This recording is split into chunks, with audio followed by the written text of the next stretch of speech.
नमस्कार, मैं हूं पवन त्यागी।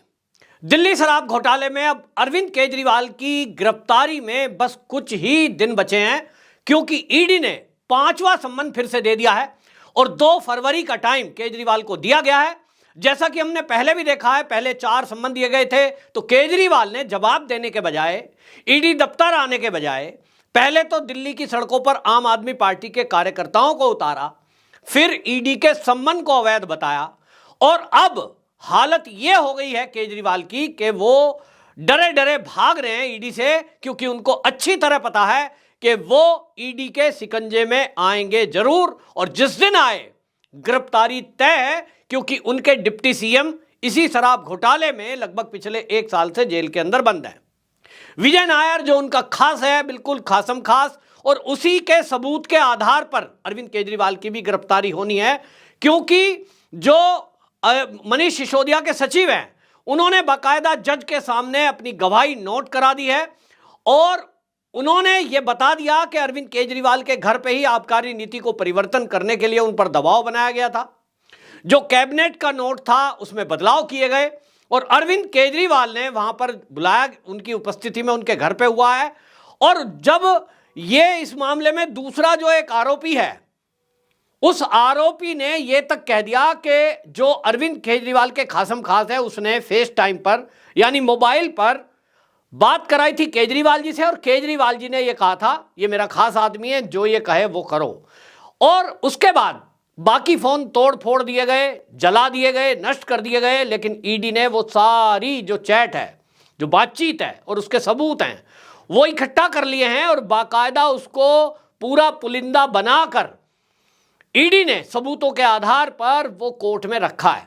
अब उसके आधार पर ईडी के जो सूत्र हैं वो ये कह रहे हैं कि हमारे पास केजरीवाल की गिरफ्तारी के पर्याप्त सबूत हैं। अब केजरीवाल को जवाब देना है कि वो जो उन्होंने जो अपना आदमी बताया था विजय नायर के मेरा आदमी है और जो ये कहे वो कर दो, यानी जो ये मांगे वो दे दो, तब जो घोटाले की राशि है उस विजय नायर ने बता दिया है कि मेरे पास तो आई नहीं, मैं तो लाया और दूसरी जगह जहां जहां केजरीवाल जी ने कहा उन लोगों तक पहुंचा दिया। एक सवाल जो आम आदमी पार्टी के नेता उठाते हैं कि पैसा कहां गया, उसका भी जवाब मिल चुका है। आप जान ही चुके हैं कि सुप्रीम कोर्ट ने यह बता दिया, सुप्रीम कोर्ट में ईडी ने बता दिया कि ये जो पैसा है इन्होंने चुनाव में खर्च कर दिया, और इसीलिए सुप्रीम कोर्ट ने कहा था कि आम आदमी पार्टी को पार्टी बनाया जाए।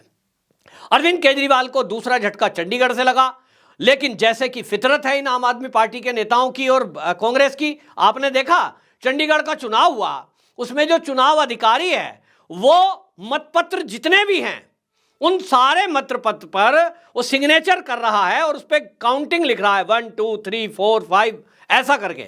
लेकिन उस वीडियो को वायरल किया जा रहा है। अरविंद केजरीवाल अपने एक्स पोस्ट पर लिख रहे हैं भगवंत मान और पूरा इकोसिस्टम एक्टिव है। मुझे ताज्जुब तो इस बात का है कि भारतीय जनता पार्टी का आईटी सेल कहां है, वो क्यों नहीं इसके जवाब में उतरा। हाँ, 1-2 पत्रकारों ने अपने बिहाफ पर उस पर जरूर एक्सपोज किया है उस मामले को, कि अगर वीडियो को जूम करके देखा जाएगा तो आप देखेंगे कि वो अधिकारी राइट साइड में, वो जो मतपत्र है उसके राइट साइड में नीचे की तरफ कुछ लिख रहे हैं। वो क्या लिख रहे हैं?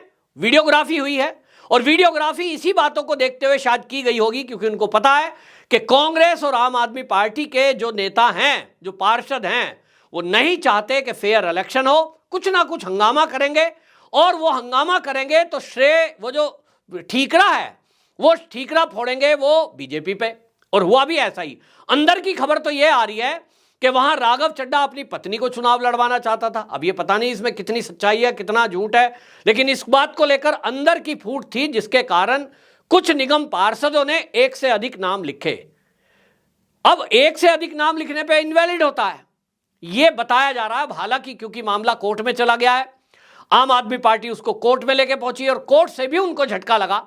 जज ने यह कह दिया कि आप अभी जो चुनाव हुए हैं उसमें एक तरफा आरोप लगा रहे हैं कि जो प्रिजाइडिंग अधिकारी है वो इनवैलिड करने में लगा हुआ है, और वो वीडियो भी प्रस्तुत की गई। तो जज साहब भी देखकर यह कह दिया ठीक है, हम इस पर आगे सुनवाई करेंगे। इस पर कोई स्टे नहीं दिया गया है, क्योंकि आम आदमी पार्टी कह रही थी साहब इसमें जो है जो मेयर है उसकी नियुक्ति पर आप स्टे कर दें, तब तक ये फैसला नहीं होता। अब जो वीडियो है उस वीडियो को कई चैनलों ने बाकायदा विस्तार से चलाया है जूम करके, तो आप देखेंगे वोट इनवैलिड कितनी हुई हैं? वोट इनवैलिड हुई 8। आम आदमी पार्टी और कांग्रेस के संयुक्त प्रत्याशी को मिली 12, भारतीय जनता पार्टी को मिली 16। अगर ये 8 इनवैलिड नहीं होती तो ये किसको मिलती? ये आम आदमी पार्टी और कांग्रेस के संयुक्त प्रत्याशी को मिलती, तो ये संख्या 20 हो जाती और इनका पार्षद जीत जाता। तब सवाल ये भी उठ रहा है कि जो निगम पार्षद हैं, क्या उन्होंने जानबूझकर ऐसा किया है? उत्तर है हां। अभी जो भारतीय जनता पार्टी के सूत्र कह रहे हैं, जो नेता कह रहे हैं, वो यही कह रहे हैं। वो कह रहे हैं कि जो आम आदमी पार्टी के पार्षद हैं और जो कांग्रेस के पार्षद हैं, उन्होंने जानबूझ के ऐसा किया है क्योंकि वो संयुक्त प्रत्याशी को जिताना नहीं चाहते थे। और ये कोई नई बात नहीं है। हमने दिल्ली के अलावा आप देखो, दिल्ली में भी कांग्रेस के नेता कुछ बोलते हैं, आम आदमी पार्टी के कुछ बोलते हैं। आपने संदीप दीक्षित के बयान सुने ही होंगे। वो कहते हैं साहब, जिस तरह के शराब घोटाले की बात आ रही है, अरविंद केजरीवाल क्यों भागते हैं? उन्होंने आरोप लगाए घोटालों पर। इसी तरह पंजाब में अगर बात करेंगे तो आम आदमी पार्टी के कई नेता वहां खुलकर कह चुके हैं कि हम 13 की 13 सीट पर उतरेंगे लोकसभा चुनाव में और कांग्रेस को 1 सीट नहीं देंगे। उधर कांग्रेस के भी नेता इस बात को कह चुके हैं कि 13 की 13 सीटों पर हम उतरेंगे, आम आदमी पार्टी को कोई नहीं देगा। अब ये लड़ाई किससे छुपी है? बयान मीडिया और सोशल मीडिया में पड़े हैं। ठीक इसी तरह की लड़ाई चंडीगढ़ मेयर को लेकर हुई। आम आदमी पार्टी अपना मेयर चाहती थी, कांग्रेस अपना मेयर चाहती थी और अल्टीमेटली ये जो आला कमान ने बैठ के दिल्ली में फैसला किया, अरविंद केजरीवाल और इधर कांग्रेस के प्रमुख नेताओं ने जो तय किया, पार्षदों ने नहीं माना। अब ये जो घपला घोटाला है, इसमें वो कह रहे हैं साहब ये तो जो चुनाव अधिकारी है उसने गड़बड़ की है। अब ये तो खैर चीजें खुल जाएंगी। अब ये बौखलाहट क्यों है? आप देखिए किस ट्रेंड, देखिए अरविंद केजरीवाल एक सीएम है, भगवंत मान एक सीएम है, और वो किस तरह की बातें कर रहे हैं कि अपने प्रेस कॉन्फ्रेंस में उस वीडियो को भगवंत मान चला रहे हैं और मीडिया के सामने कह रहे हैं देखिए, ये देखो कैमरे की तरफ देख रहा है। अरे भाई, उसी जो अधिकारी है, उसी अधिकारी ने कैमरे लगवाए कि जो भी चुनाव हो रहा है इस सब की रिकॉर्डिंग की जाए। चुनाव अधिकारी यानी प्रिजाइडिंग अधिकारी के कहने पे ही वो रिकॉर्डिंग हुई, क्योंकि वो मीडिया में आकर बोले हैं कि आशंका थी कि ये कुछ ना कुछ गड़बड़ करेंगे और वो गड़बड़ की। उसकी अलग से अब जांच होगी तो पता चलेगा कि किस तरह से आम आदमी पार्टी और कांग्रेस के कार्यकर्ताओं ने इस चुनाव को रद्द करने के लिए मतपत्र भी फाड़ दिए। इसी तरह शराब घोटाला है। शराब घोटाले में अरविंद केजरीवाल क्या कहते हैं? घोटाला तो हुआ ही नहीं।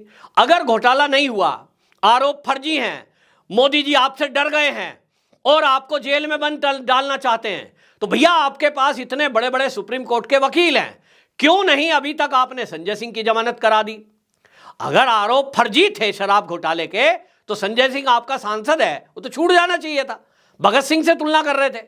इसी तरह मनीष सिसोदिया, उसके लिए अभिषेक मनु सिंघवी जैसे वकील कोर्ट में खड़े हुए, जो जाने माने वकील हैं। और अगर ये सच में दोषी नहीं होते तो इतना जरूर मान लीजिए, 2-4 वकील तो ऐसे हैं कि अगर वहां उनको सच्चाई उनके साथ हो तो जीत पक्की मानी जाती है। उनमें एक अभिषेक मनु सिंघवी है।